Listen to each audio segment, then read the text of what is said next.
What is going on, everyone, and welcome to another episode of Toy Shop Fab. And on this video, I've got 3 days till we leave for Hot Rod Power Tour in that thing.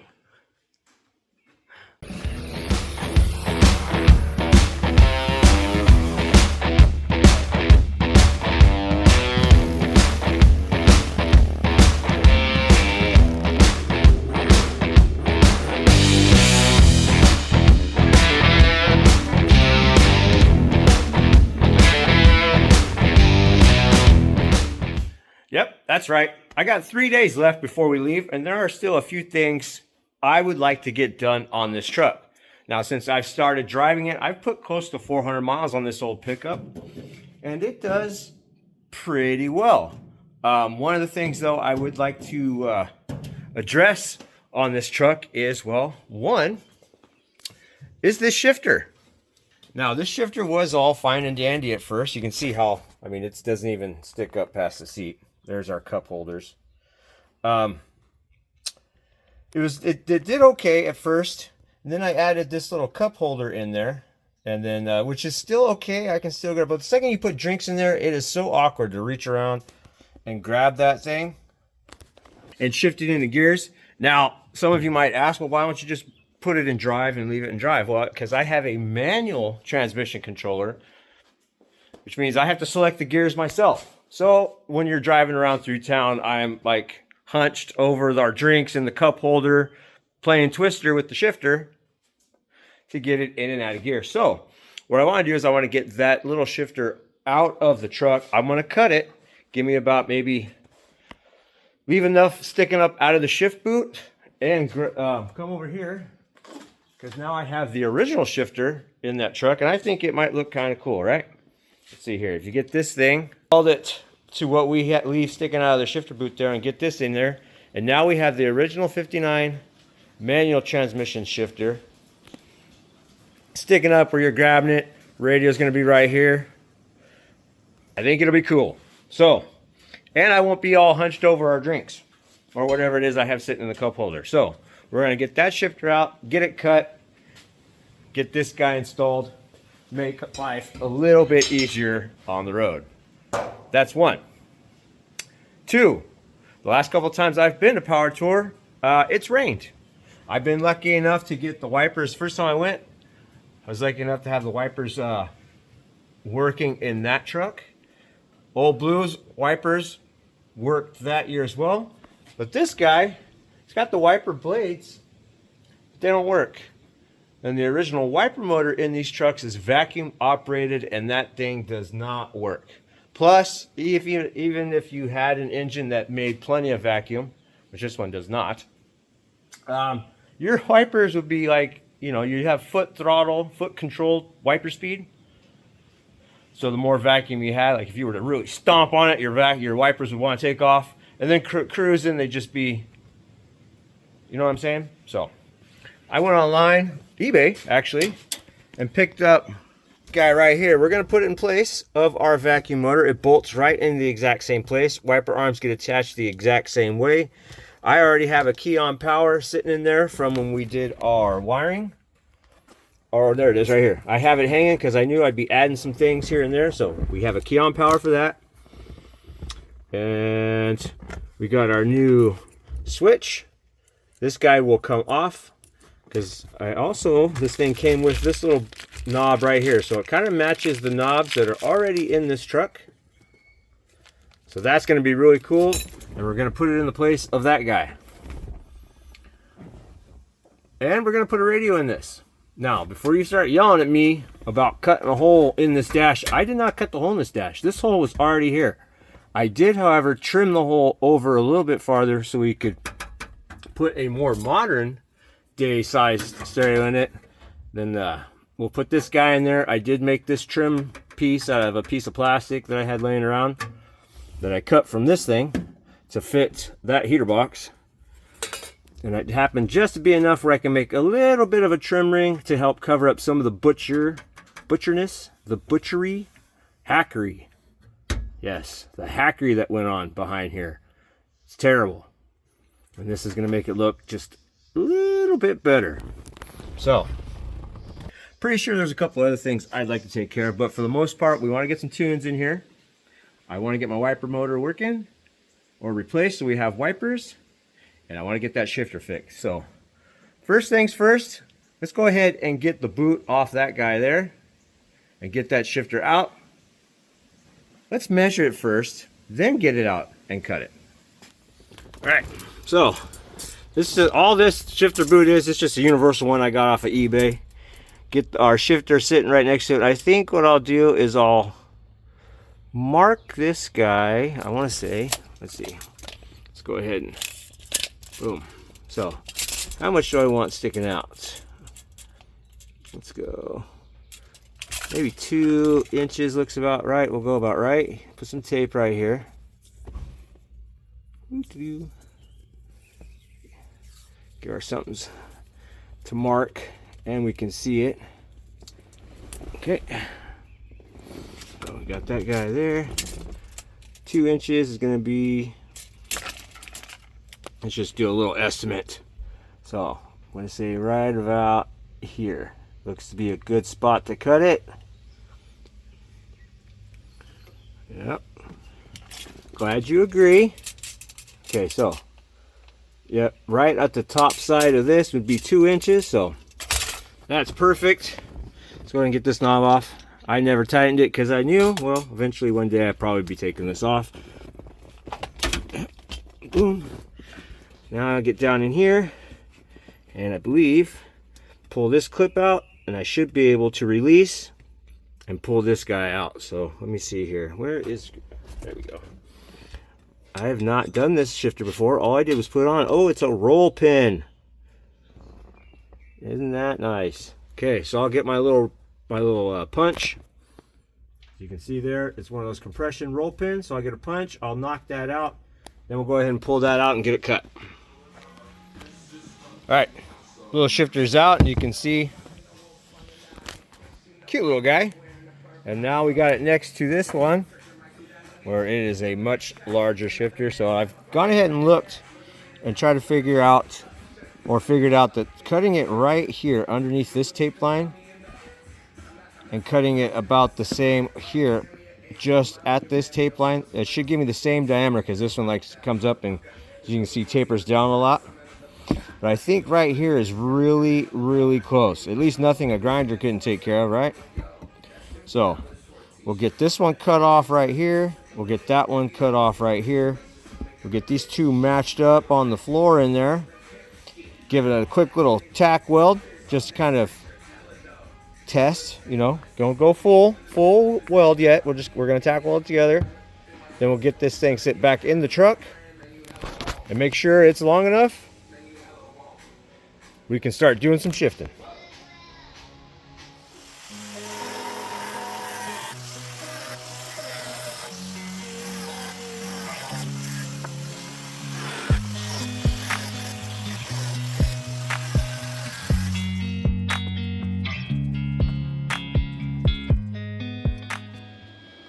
All right, we got our pieces cut, and as you can see there, if I get out of your light, there you go. They are pretty close to being the same diameter.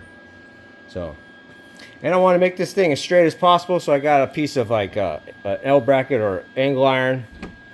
Got it sitting right there. Our old shifter has this little line that goes all the way up, so I picked that as my back, plus it gave it the little curve towards the seat. And then of course this one, the roll pin went through here and kicked back, and now, ooh, actually it's really bright. So now we got it sitting up, we got it together. I got everything grooved as well, or V'd. That way we get a nice good weld, because I am going to grind it smooth. So I want to make sure we still have plenty of weld up inside there. So now what I'll do is just get it on the floor, get a couple of tacks in it, get it out of our little jig, get it sat in the truck, and then I can see exactly where that thing sits. So let's get her welded, get in the truck, and see how it feels.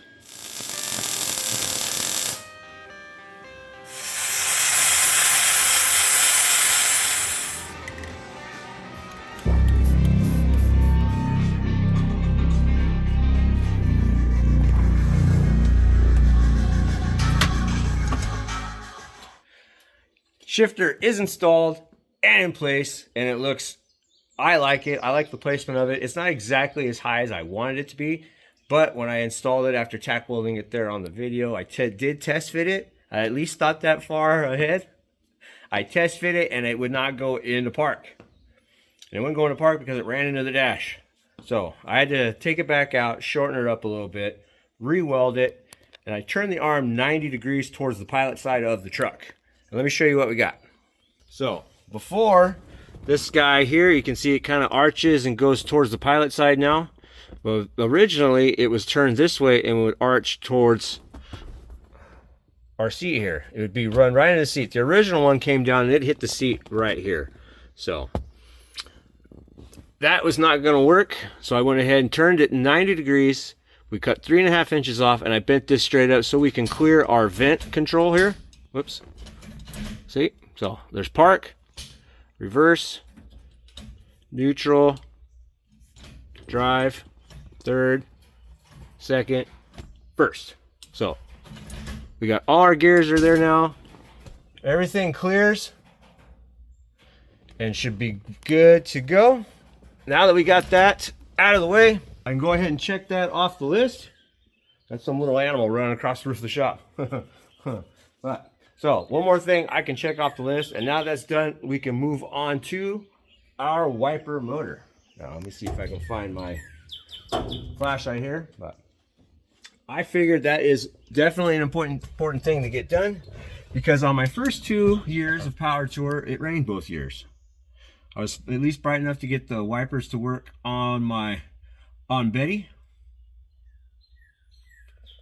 Old Blue already had the wipers. Those have always worked, except for recently. And I figured with that track record of raining the first 2 times I've been there, I'm probably going to need them again this year. So if you don't know, the original wiper motor in these things are vacuum. And for one, this engine doesn't make a whole lot of vacuum. I'm probably going to have to install a vacuum booster or a vacuum pump eventually, soon. We'll see. So far, I've been able to deal with it. So I didn't think our vacuum operated wipers would work very well unless we were on a D cell. And I did try to get these to function once already. Was not successful. So I went on eBay, bought a wiper motor replacement, an electric wiper motor replacement. I think it was like 250 bucks. I don't think it's all that bad. We'll see when I get it hooked up though. But let me show you where our original one is. We get down here where it's a really big mess, and I got a bunch of wires pulled out and moved around. Yes, I know. Don't judge. But let's get up here. Turn our flashlight on. So let's move this stuff. Oh. Trying to focus on everything else. So there's our original wiper motor right there. Not right there. Boom. So there is our original one right there. It's got 2 Phillips screws there, a Phillips screw on the other side, and it has a bracket that goes across right there. But you can see it's a tight fit. You can see our wiper arms, how they are attached to that wiper motor. It's got 2 little slotted washers with a spring holding them together. Which is exactly the same way this guy is set up right here. So got our spring, got our 2 slotted washers. Here's where our wiper arms attach. This guy here goes to our supplied switch that came in the kit. Key on power. This guy goes to ground. So I'm gonna go ahead and squeeze myself into that little area with a Phillips screwdriver. I'll get our old one out, get it out here in the back of the truck. We'll get it sitting side by side with this one, and we'll do kind of like a little side by side comparison. So let me get this one out and let's see what we got. Wiper motor is out, and I got it back here next to our new one, and there is quite a bit of a difference. You know, besides the fact that one is vacuum and one is not. I had to take the little control out of the dash as well. I mean, I had to anyways put the new wiper motor switch in, but this thing's kind of cool. Let me show you. So here is our original one. You can see it's pretty dirty. We can set it up next to this guy. You can see the width of our mounting screws are pretty much the same. We got the arm. Arms look about to be the same as well. There is a big difference, like our wiper arms under the dash are going to have like these bushings in it. You're going to want to take those out. And you can, if you've got time to do it, you can actually unbolt. You can actually pull your wiper arm off and pull this nut, pull everything off, and your whole arm assembly and everything will come out from the inside of the truck. Or if you're like me and you don't really have a whole lot of time, you can just use a drill with a drill bit and go in there and drill them out. So that's what I did. But you need to get those bushings out because our new one has bushings already on it, and the pins are fatter for these bushings. I think these bushings are kind of like pressed onto this shoulder right here, and then it gets this other guy that goes over the top, and then it still gets held in like with our spring clip. So if you try to put this motor in place of our old one and try to use our wiper arms without removing these guys here, these plastic and bronze bushings, they are not going to fit. So remember to take those out. Here is our control knob for our vacuum. See here, there's a little bar in there you can probably watch move. It's like a little gear. Oh yeah, she's tight. But it's definitely kind of hard to do one-handed. I'm trying to do it. And I am failing. But let's see here. Yeah, see that little guy moving in there? So this is our control for our vacuum wiper motor. Kind of neat.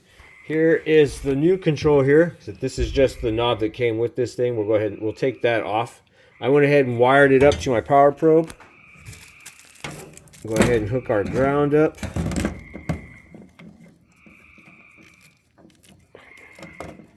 Any day. Okay, so this is our body ground. Go ahead and hook that guy up there. Now I have this guy on, I believe it's on park right now. Nope. We have it on high.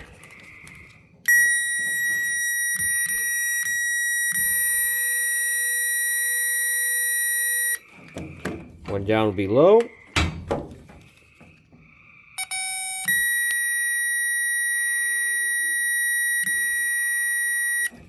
Next one, off.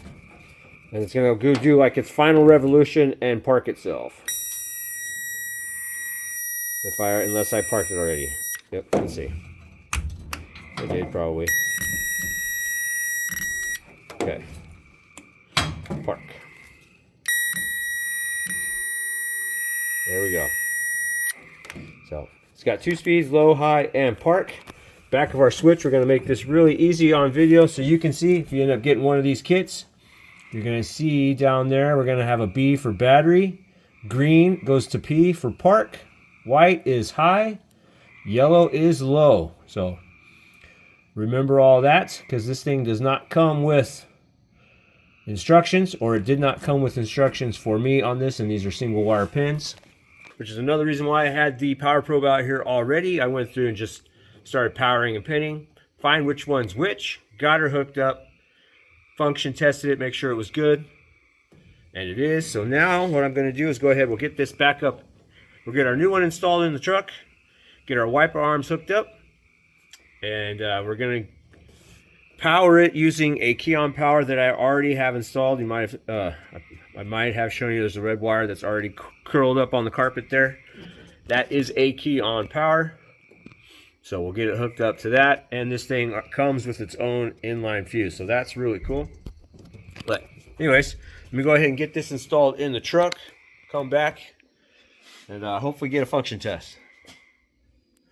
Wiper motor is installed, all buttoned up, and it works. It functions like it should. I'm going to show you guys here real quick, or in a second. But I do want to say, I hope I don't have to take that thing out for a while, because it's kind of a pain. I'm laying on my back. I've got this shifter that I made that's in my way. I mean, it's probably self-inflicted, but for the most part, I hope I don't have to do it again for a while. At least long enough where I forget how much of a pain it was to put in. But the wiring was easy. Where it bolts was easy. All that stuff. And I want to tell you, if you're going to do something like this, if you're going to convert over to the electric wiper motor, I do highly suggest you keep your stereo out of it or take your stereo out of it, because having that big old hole in the dash definitely helps, especially when you're trying to put in the bolts. But it's in. I'm going to show you guys what we got, what it looks like. Grab my flashlight. Oh, she's kind of bright in there. Let's see, maybe come from this way. But there it is, all rigged up. We got it bolted into the factory location. Our wiper blades are attached to the factory arm there the same way. We have it grounded to itself right there. And there is one thing that is different, that bracket. So there is a bolt on the wiper motor body itself that gets bolted, that bracket gets bolted to. When you remove the factory sheet metal, like support bracket that was on this originally, whoops, see if we can get it up in there, and it bolts to the same spot it was from the factory. So you can see it bolts right to the firewall right there, and then comes over and supports the bottom of our wiper motor. And I'm telling you, it is pretty sturdy in there, and that's good, because these little things create a lot of torque. But now I have it wired to a key on power that I had coming from the fuse box. So here is our knob right here. See, nothing is happening with our wiper motors. Turn the key on. One click for low. Yeah. One more for high. Put it in park. Boom. And it is parked. So definitely nice to have. I'm thankful. I'm grateful that I was able to get that in. And you know, and if it doesn't rain, that's fine. That's fine. They say it's always best to have it and not need it than need it and not have it, right? That was one of my big hurdles. So far now in this video, we have got my shifter figured out how I want it. We got our wiper motor installed and functioning, all wired up. Also, if you guys saw there, I went ahead and drug all of my speaker wires through our hole there. The powers I had sitting back up in there, you know, that nest, that rat's nest, the mouse nest of my perfectly organized wires under my dash. I went ahead and pulled those through, got most of them set up for our little MP3 player, our digital AM FM radio. Got that set up, but I'm going to hand you off to Seth. I'm going to go ahead and finish connecting our speaker wires to that, get that thing plugged in. So I'm going to hand you off to Seth. All right. All right, so got to finish wiring up our last speaker here. The whole reason I even installed the stereo is because I bought these kick panels with speakers. And because I bought the kick panel with speakers, I bought 6x9s in boxes to put behind the seat. Let's turn on our dome light here. Oh yeah. Nothing but the best. Okay, so now I have a way I like wiring these things. Get in here, bud. You're gonna check this out. Okay, so this one right here is our constant power. Now our constant power, I like anything that has a constant power or anything like that, I like to put with the female connectors, because if it was to come off, right, if this was to somehow become disconnected, I can drag it across, and it is constantly it has constant power. If I had my power probe in here, I'd show you.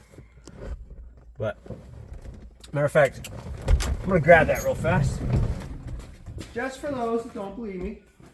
And I'm sitting here bouncing a dead wire grounded off my dash. So.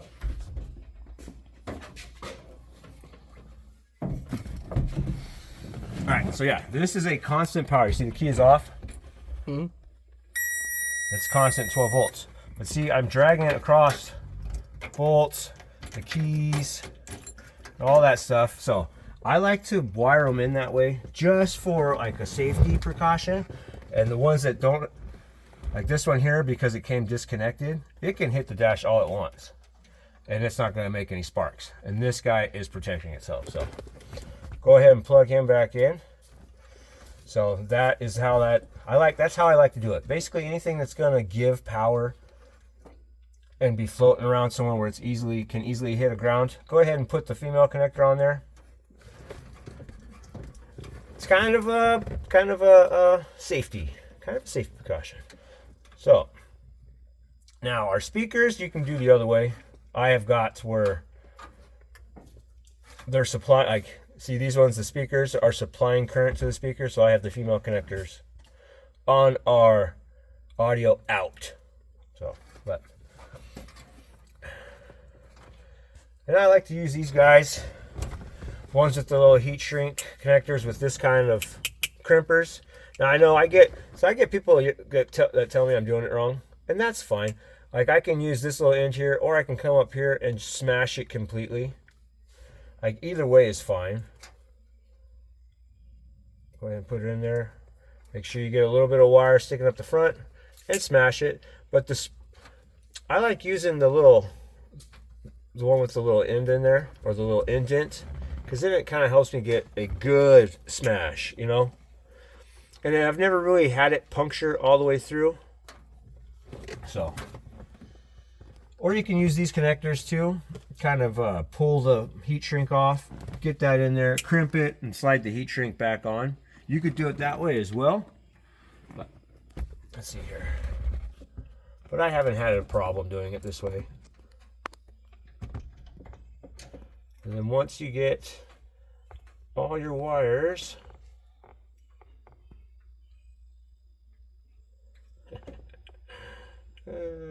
silly head. Oh, there it goes. There, boom. Okay. No. We'll grab our little heat gun. I like these too because once they shrink, they kind of have like a glue in them as well. Helps them really stick to the wire. And you know you got it good and hot because it'll turn clear.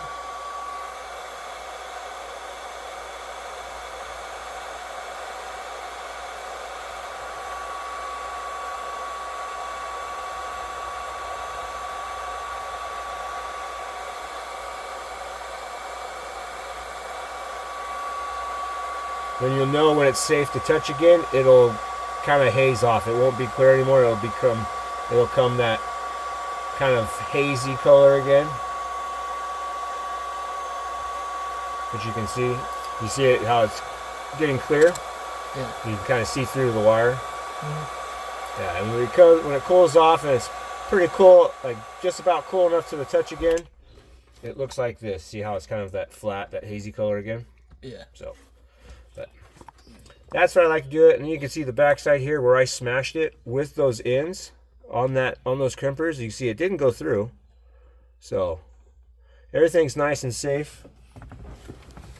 And it's on the inside of the truck, so it's really, hopefully, it doesn't see too much weather. We'll go ahead and plug these two wires in too. I've got it set up to the red with the black wire goes on the gray with the black. Just so they all see the same thing, you know. Boom.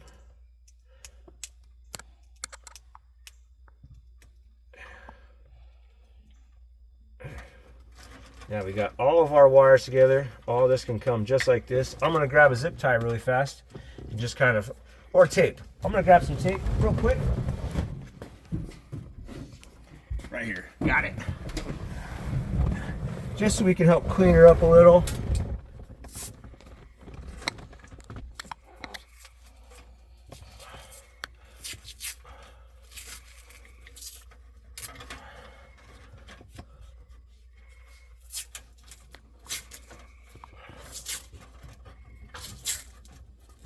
Okay, so now here is our harness to the back of the stereo. Go ahead and put our little cage in.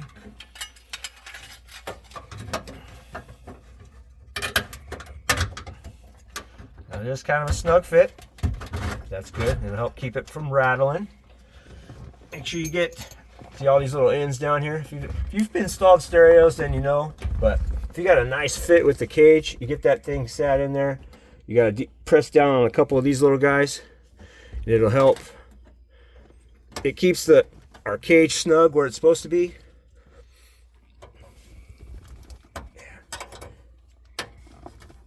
That's how it gets secured to the hole. There we go. You got top, bottom, all that neat stuff.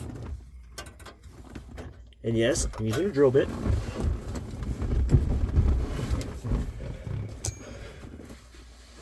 There we go. Good. Okay, got that guy installed right there.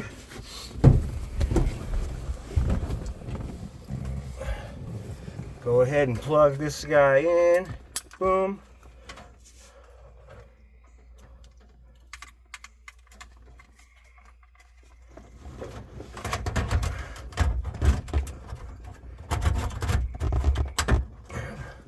Slide him into place. I have the trim ring in the back. I'll put that on here in a minute. But now let's turn our key on.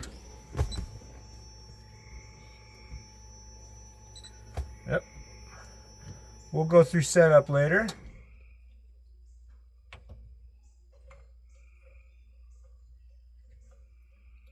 Let's see here. So we got her all powered up. Boom, radio. So we have volume. That's good. I'll go through and set it up all later, but you can see we do have volume. I don't think it'll pick up any radio stations. If it does, that would be amazing because it has no antenna. But so now that's good. We're all good with that.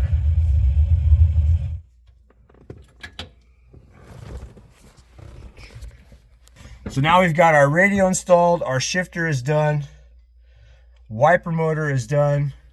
The last big thing I need to take care of before we leave for power tour is the cooling system on this, and the fan I have is not going to show up till tomorrow. Lucky for me, I've already got the let's go out here real quick. I have already taken my other fans off. I went with an upgraded, like a heavy duty Spall fan that I'm going to put. It's one of the low profile ones, and I robbed this Flex fan off my big red pickup because I knew it would fit. That's going to help us with cooling. This does already have a 160 degree thermostat in it, and it does pretty good. The truck will stay cool when it's driving. It's when it's stopped in traffic. And summertime power tour, if I've learned the last two vehicles, or the first one, this old girl right here, she got hot a couple times, but I never spilled over, never boiled over. So blue truck, it's a trooper. It handles everything I throw at it, and it is almost completely 100% bone stock, except for the exhaust and the lift kit on it. That's a bone stock truck, and it deals with everything. So that truck's always been really, really dependable. But this one here, summertime, just like this white truck up here, when you're in traffic, it likes to heat up a little bit. I haven't had this one too bad, 210. I'd like to see if I can get it a little bit cooler. This one, of course, has been a lot hotter than that in the 230s. But I did order one of those big Spall high output fans. It's like 1100 CFM on top of our Flex fan here. So hopefully that comes up soon. And we'll get that installed, help with the cooling system on this. Should be here hopefully sometime in the morning. So I'm going to go ahead and get cleaned up. When that fan comes back or comes in, we'll get together here and we'll get it installed on this old pickup truck. I got fans. I say that because I got multiple. Now, this is the original. I've ordered one of these, a 16-inch Spall. It's a low profile. Does close to 1100 CFMs, I believe. Maybe somewhere like, yeah, between 1,000 and 1,100, from what I remember correctly. I know it didn't go over 1,100. And I got to thinking about it. You know, I ordered two more, but I ordered two 10-inch Spall fans because the little 10-inch ones that are higher output, they do they're like 870 a piece. So each 10-inch fan does 870 CFM. And putting those, and I had room on my radiator to put two of those. So you get 870 and 870, what is that, 8, 8, 16, 17, is that, what is that? So 1700 something, which has got to be plenty. I know it's got to be over a 1700, which is going to be a lot more than just this one single fan. So I ordered those two shortly after the last part of this video, so I had something to compare it to, because one fan I could do, I think it's like a 20 amp draw, but it's fine because it goes through a 40 amp fuse that I have wired from the fuse box inside the truck. And if I can get away with just the 1/16 inch, this guy here, I figured that's less of an amp draw on my charging system. But I'm going to go ahead and tell you that was not the case. I did set that up there, and I just set it in place, ran two of our little electric fan zip ties through the front of the radiator, just so I had something to hold it there. Fired the truck up, and with the help of the flex fan itself, it took longer to get to the 180 before that fan kicked on. And it took a lot longer to hit its highest temp. And the highest temp I got on this truck, sitting here in the shop with no airflow, was 203 degrees. Now, it being that it getting up there, it got up there really slow, and on a normal situation, probably driving around through town, it probably would have been just fine. But being on taking this truck on power tour, and the chances of it being stuck behind a lot of cars in a really big line for long periods of time without a whole lot of airflow, I didn't want to risk pushing it. So pulled it off. Like I said, I ordered two 10-inch fans to be stuck in place, and there they are. There's one 10-inch there, and I put another 10-inch down where the water would be pulled back into our engine. Now these fans here are together, I believe, draw 30 amps, which is fine. I still have the amount of power, and I run it through a 40 amp relay up here on the cord support. And if you're wondering how that works, and it gets triggered by this guy right here. I have wires on the other side that come off the computer that I can turn fans on, but I wanted both these to come on, and this was all done before I even installed the fuel injection setup here. So this is a 180 degree thermal switch. Now when this sees 180 degrees, it sends a ground through this wire back to our relay. And if you don't know how these work, you get a power in from the battery, or in this case, the power is coming from our fuse box inside the truck. You got a power in and a power out, and I run the power out to these guys right here, this blue wire, and our ground comes directly from our fan here, or our radiator support. The power side, these relays they have a trigger side. They have a ground and a positive for the trigger or the switch side to allow the power to travel through. You just take the positive side of your trigger, wire it to the power in of the relay. Those two can stay together, and the ground is what switches it on this time around. So when this hits about 180 degrees, it sends a ground signal to our relay, which kicks on our fans. Now, a lot of information, but here's what I did. I did test these. Each one of those, they're just stuck in there with our zip ties, our fan zip ties. And the highest this truck got sitting here with no airflow was 200. So our other one was 203. This one hit 200 with those two. And then I shut it down. And I did the same test on the other one. You know, if you got time, you know you're going to be sitting there for a long time, you can shut it down and just leave the fans running. The 16 brought it from like 203 to 195, but came back to 203. This one hit 200. They brought them back down to just under 190. I think it was like 188. And then I let it sit here and idle again, and it didn't get back above 195. And it stayed there for a really long time. So I figure, and I know it's not outside in the heat of the day, but it is in here with no airflow. So it kind of simulates that to the best of my abilities. But I figure these two 10s, even though they're going to draw a little more amperage, they're going to put out a lot more air. So I'm going to go ahead and get our finished putting our little fan zip ties through, because they're just stuck there. See, if I get you in there, they're just stuck. There's nothing holding them on. I got the grill just kind of laying forward there. So I'm gonna go ahead, get the rest of our zip ties in, make sure the wiring to these two fans are secured. And we're gonna go out and take this on a test drive. This is about the time of day where I'd like to be leaving some of the events.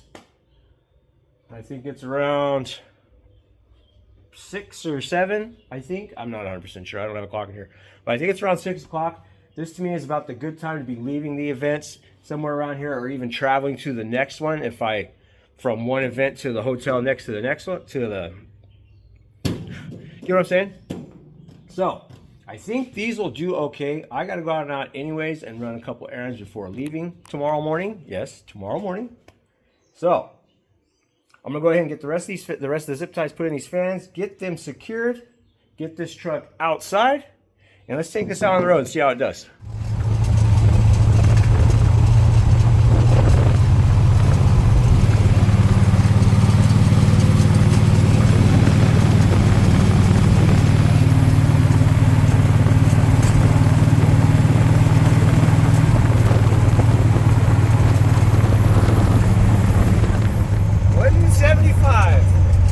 That's actually the coolest this truck's been, cruising down this road. So that's nice. Promising, really. But it is a nice time. The temperature's nice outside right now. Shifter feels really good being right here. I don't have to reach down there anymore.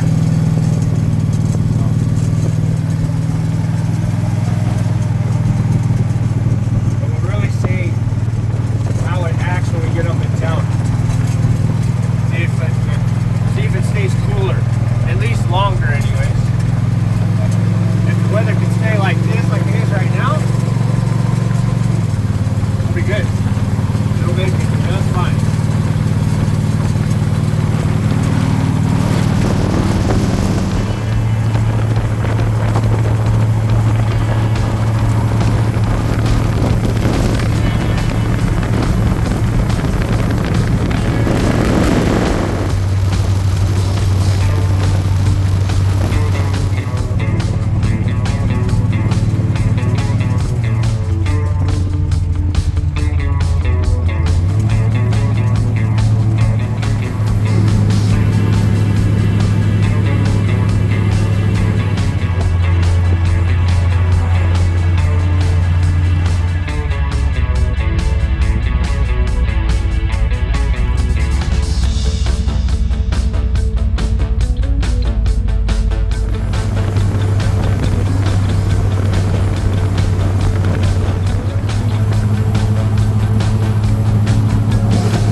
Oh, you know what? It could not have happened in a better place. In my driveway. I did one thing I have never done before. And I figured since they came in the kit, and this is the only thing I can figure what happened. The flex fan pulled, I stepped on the throttle. And the radiator's tight. So the only thing I can think of, the flex fan pulled our two 10-inch spall fans into it and just ate itself to pieces. And I'm blaming it because I used those springs right there. Those electric fan zip ties. I never use those things. I usually just use the little foot or the feet that come off the side of those, and I go straight to the radiator. Little feet that slide in there. I usually just put these through those straight to the radiator on rubber pads. And I've never had an issue. Why I decided to change things up this time around, I don't know. But it bit me. Luckily we have that 16-inch fan. So we're gonna have to make that work. And because I didn't want my big red truck down for very long. The second I stole its flex fan, I ordered a brand new one that showed up probably an hour after those showed up. So I got that going for me. But now I got to get this thing fixed. Hopefully I got enough parts here. I got the other fan. Hopefully I didn't destroy any of the wiring or anything like that. So I'm going to go ahead and get this flex fan off. Get that other fan cut from the radiator. Get this thing up to the shop so I can pull the grill off. Get our other fan installed. And hopefully have this thing ready to leave in the morning for a hot rod power tour. So that's what I'll be doing. Some of the things you got to go through, right? But it's awful fun. And like I said, I'm happy it happened right here in the driveway and not 1,000 miles away showing off in some other parking lot where I have nothing. But anyways, I'm going to get this thing apart, get it fixed, get it to the shop, finish loading up so I can head out in the morning for a hot rod power tour. Hope you guys enjoyed the video. Leave a comment down below. Tell me what you think. Give a guy a thumbs up and hit that subscribe if you haven't already. But again, you guys, thanks for all your support. Thank you for watching. And I'll see you on Hot Rod Power Tour.